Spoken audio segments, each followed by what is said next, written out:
What's up everybody, Nobori here. Today I'll be going over my Rampage build called Rat in a Cage, named after one of my favorite band's lyrics. If you guys can name that band, let me know in the comments below. In this build, I have 2 mana potions and health potions, a harvester key, 2 Flashfire pistons, a blast harness, Thorned Greenweave just in case you come across a lot of energy damage coming in, a spiked bone plate for that physical damage and physical resists, Windcarver blade for a little extra attack speed and damage, and last but not least, we have our crit spear, our spear of the Rifthunter. This will get you your crit chance and a little bit more damage. Since I am going to be jungling this game, I'm going to be starting with a harvester key, a health potion, and a mana potion. The first skill that you're going to want to get is Boulder Throw. Anything that you hit with this has a 2-second stun.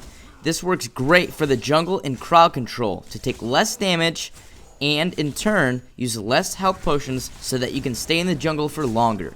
It also works wonders for ganks early game and late game so you can be a nasty swamp thing that you are. Now I'm not going to bore you guys with my jungle farming here. What you need to know is clear as much as you can until you get to the 3-minute mark and then place a harvester on the left or the right side and then go back to town and then place one on the other side that you haven't already. Then continue to start clearing the areas that you were and haven't been in the jungle and rinse and repeat. The outer harvesters are available at 6 minutes and the orb prime harvester is available at 9. Let's see a boulder throw here in action. This unsuspecting Gideon gets a mouthful of a boulder and our Gideon takes him out. After we kill Gideon, I see that middle needs some help. Kalari's over here scared as she should be, running away from my big ass. You shouldn't really be scared of Kalari until she gets her ultimate, and then she can do some real big damage. I see she's trying to go in on one of my teammates. I try to hit a boulder throw before she can kill him, but Haltzer was a little bit too hurt to be saved, and they managed to get the kill on him. So I'm going to turn my attention towards Kalari still. She's going to go invisible here,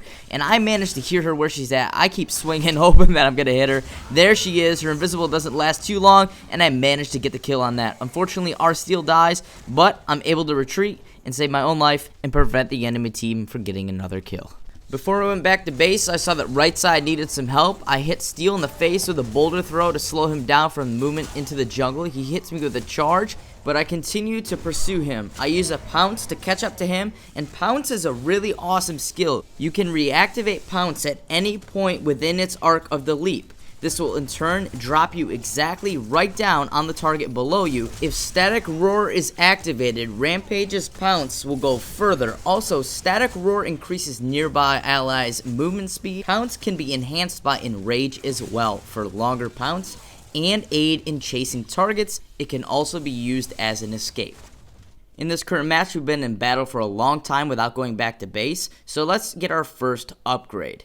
First, we're going to start off with Spiked Bone Plate so we take reduced physical damage and do some extra physical damage ourselves. We're going to put 2 major strikes in this, and we're going to complete it by putting a 3rd major strike once we get the points. This leaves us with 53 physical damage. Now let's see what kind of damage we can put out here. We see Feng Mao right here trying to go in on our minions, and we're only hitting him for about 63 damage, and that is not very much. Even though Rampage won't do tons of damage early game, his beefiness will surely make up for it, allowing him to outlast enemies in fights longer, in turn giving him kills and assists throughout the early game process. Right now we're sitting at 3 kills and 1 assist as I try here to get my 4th kill, body blocking the crap out of Feng Mao, but he manages to teleport away. Realistically, I could have killed him right here. I could have used my Pounce, but somehow I didn't realize that I had enough mana to do so, and he got away. And since I let Feng Mao go, I'm just gonna tower dive the crap out of Gideon right here. I hit my Enrage, and I Pounce right on top of his head, getting some massive damage. He tries to use his ult, but sadly, my beefiness is a little too much for little boy Gideon. But I get killed here by Kalari and her ultimate. I did not realize that she was there, and I got wrecked. Now that we have 6 points to spend, we're going to be using it to upgrade our Spiked Bone Plate finally with a major strike, and we're going to get a Spear of the Rifthunter to start to get our crit damage going out here and crit chance. We're going to have some extra damage. It's going to leave us at 96.5 damage and a 4% crit chance. The reason I picked Spear of the Rifthunter is I'm not too concerned about any damage that's coming in right now. I can pretty much take a lot of hits right now and not have any issues with the current team that we're attacking. I hit my Enrage here, and I go in on Gideon because I know he's probably going to use his ultimate. And as you can see here, I'm not taking any substantial damage and still hitting him from 86 damage. I try to use my pounce to catch Feng Mao right here, and he gets away. That's just an example of how far your pounce can go when you're enraged. Like I said earlier, I am still killing in the jungle, but I'm sure you guys do not want to see me farm in the jungle. I see that left side needs some help over here. We got a Sevarog trying to run away, and Boulder Throw is going to get you a whole bunch of kill assists. Right at this point, you're not going to do tons of damage, like I said, with him. It's more so being able to outlive your enemy in battles.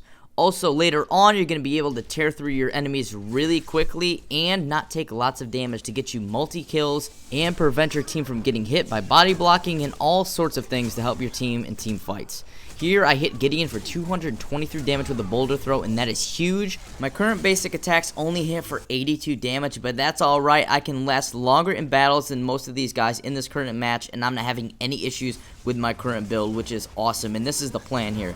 Now you notice that I have 12 unspent points. The reason being is that I've been in battle and in the jungle throughout this match for a long time, and I haven't been taking any substantial damage that has been taking me back to base to have to relocate and get some extra health or health potions. And that is awesome. However, I could have went back throughout any point of this time, but a lot of action was happening, so I needed to keep going and keep getting these kills and keep assisting my teammates instead of going back to base. And that's the great thing about Rampage. He's got an awesome defense, awesome health pool, awesome ultimate that can keep him in battle longer. Right after this fight here, we stop Sevarog. He's trying to beat me up, but he's got a big health pool, but not a lot of damage. I got Gideon helping me behind me, and we end up killing him and stopping him from destroying our Harvester, which is a big play.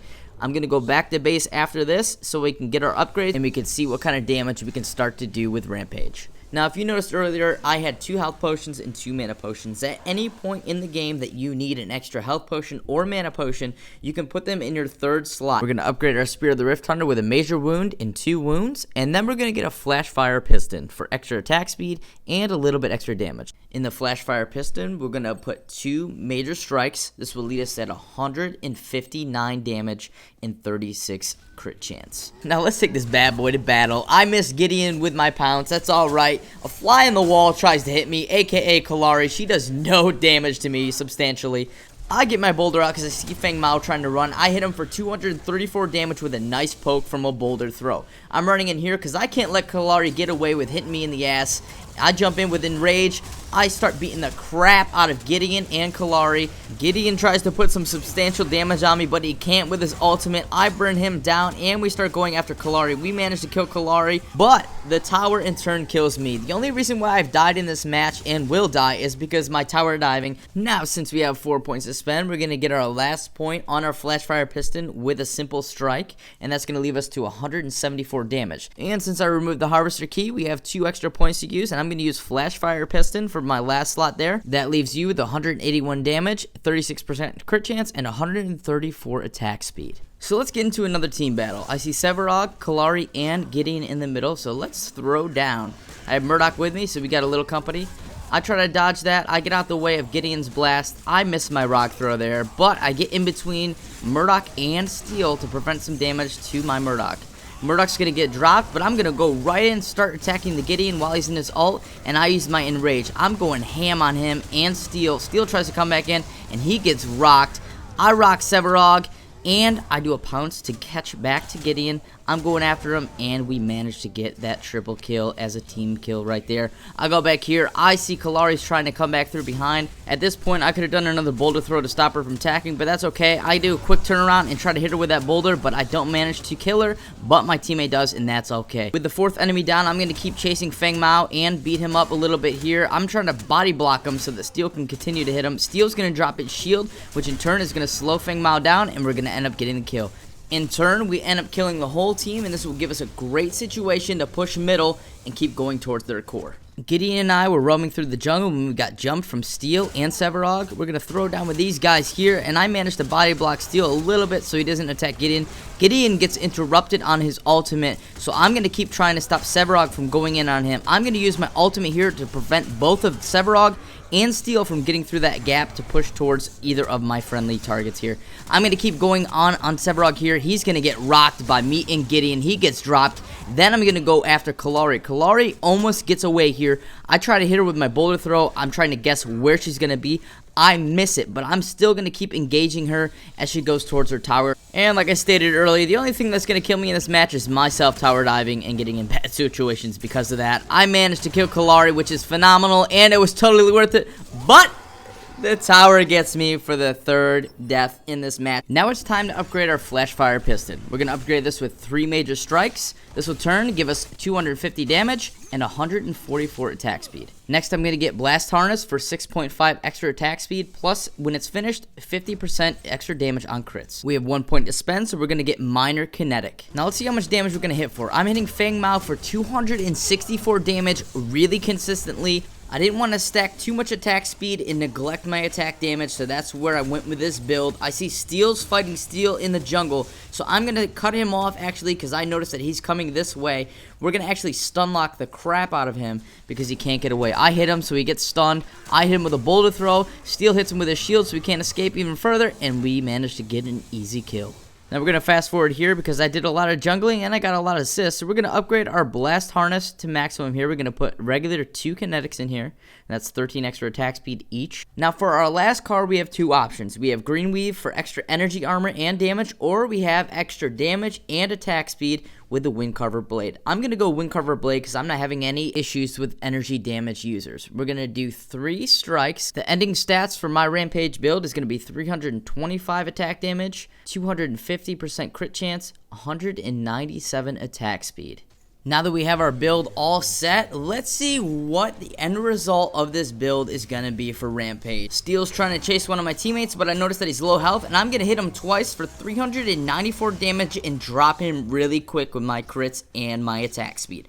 I noticed Sevarog's behind me on the minimap, and he's going to try to go back to base. I quickly pull out my rock, and I hit him with a boulder throw right in the face and start going to town on his face with my claws. He's going to get dropped really quick. He's got a lot of health, so he takes a couple hits, but we managed to get him down and dead, so he's out of the fight.